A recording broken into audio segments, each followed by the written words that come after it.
আসসালামু আলাইকুম। এইচএসসি 2025 তোমাদের জন্য এই যে তোমার ইংরেজি ফার্স্ট পেপারের চূড়ান্ত একটা সাজেশন আমি আপলোড করতেছি, মানে ভিডিওটা করতেছি, কিছুক্ষণের মধ্যে হয়তো আপলোড করব।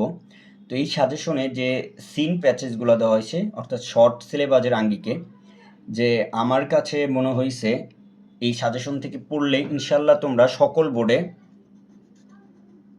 সকল বোর্ডেই আমি আশা করতেছি এই সাজেশন থেকে 95% মার্ক কমন পাবা। তো সময় নষ্ট না করে সাজেশন দিকে একটু আসি। দেখো, প্রথমে নেলসন ম্যান্ডেলা, এইভাবে আমি কল্পনা চাওলা, এইভাবে আমি ধারাবাহিকভাবে এখানে সিন প্যাসেজ দিয়েছি আমি 11টি। হ্যাঁ, 11টির ভিতরে তোমরা যদি একটু খেয়াল করো, এই যেখানে 5 স্টার বা এগুলো একটু স্টার দেওয়া আছে, এখানে বেশি স্টার দেওয়াগুলো একটু বেশি ইম্পর্টেন্ট। হ্যাঁ, তার মানে বাকিগুলা যে ইম্পর্টেন্ট না এমন কিছু না। এরই আরেকটা সাজেশন, এই ফার্স্ট পেপারেরই আরেকটা সাজেশন আমার ফেসবুক পেজে, ফেসবুক আমার আইডিতে দেওয়া আছে। আইডি লিঙ্ক আমি ইউটিউবের ডিসক্রিপশনে দিয়ে দেবো, যারা ইউটিউবে দেখতেছ। এখানে এরই আরেকটা ডিফিনেশন, আরেকটি সাজেশন আমি আপলোড করেছি, ওটা তোমরা দেখে নিও। ওটা দেখলে আশা করতেছি কাজে আসবে। তো এই সাজেশনটার দিকে আমি যদি আরেকটু তাকাই, দেখো এখানে এটা দিছি, হ্যাঁ, চিলড্রেন দেওয়া আছে, রোসেন এডুকেশন, এই কয়টি সাজেশন তোমরা, এই কয়টি প্যাচেস, এই 11টি তোমরা যদি পড়ো, আশা করতেছি এগুলোর ভিতরেই আসবে। এখন আমি পরবর্তী টপিকের দিকে যদি যাই তাহলে দেখতে পারবা, রাইটিং অংশের দিকে যদি আসি, একটু খেয়াল করলে দেখতে পারবা গ্রাফ চার্ট। হ্যাঁ, গ্রাফ চার্ট তোমার যেগুলো পড়তে হবে, এখানে আমি 10টি দিয়েছি। হ্যাঁ, 10টি পড়লেই হবে। গ্রাফ চার্টে আরেকটি সুন্দর একটি নিয়ম আছে, আমি যদি এই 10টি এখানে দিয়ে রাখছি, এই 10টি হয়ে যাবে আশা করতেছি তোমরা যদি পড়ো। যেহেতু শর্ট সিলেবাস একটু বেশি করেই ধরলাম, কারণ আমার এই সাজেশনটি সকল বোর্ডের জন্য। যদি আমি একটি বোর্ড বা 2টি বোর্ড নির্দিষ্ট করে করতাম আলাদা করে, তাহলে আমি হয়তো আরও কমায় দেওয়ার চেষ্টা করতাম, কিন্তু আমার এই সাজেশনটা সকল বোর্ডের জন্য, এই জন্য আমার একটু বেশি করেই ধরতে হয়েছে।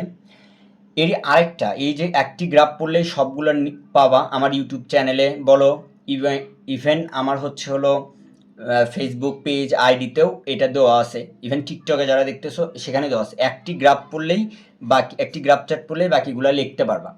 তো তোমরা এই 10টি, এই 10টি যে সাজেশন আমি এখানে দিছি গ্রাফ চার্টে, এই 10টি সাজেশন তোমরা পড়লেই আশা করতেছি ইনশাল্লাহ কমন পাবে।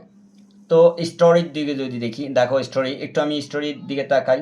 1 নম্বরে লায়ন, আমি এখানে পড়বো না, তোমরা একটু দেখো, আমি তোমাদের সময় নষ্ট করতে চাচ্ছি না। এইভাবে আমি স্টোরি এখানে দিয়ে দিছি। স্টোরি একটা শর্টকাট টেকনিক আছে, তোমরা চাইলে আমার ইউটিউব চ্যানেল অথবা আমার পেজ এগুলো তো শর্টকাট একটি পোস্ট করা আছে, একটু দেখে নিও, তাহলেই বুঝতে পারবা। দেখো স্টোরির পরে যেগুলো আছে, দেখো শর্ট সিলেবাসে একটু যদি খেয়াল করো, এখানে এটা কিন্তু স্টোরির ভিতর। তারপর ফর্মাল লেটারটা একটু দেখো, এটা ফর্মাল লেটারও আমি ইনশাল্লাহ নিয়ম দিয়ে দিব। 7টি ধরেছি, এই 7টি পড়লে ইনশাল্লাহ হবে।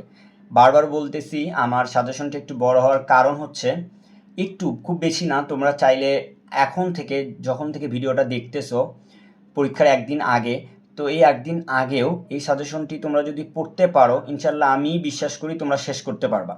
কিন্তু তোমাদের একটু মনোযোগ দিয়ে পড়তে হবে। ফর্মাল লেটারে আর একটু দেখো, এখানে আমি 10টি ধরেছি, তো একটু খেয়াল করলে বুঝতে পারবা ফর্মাল লেটার।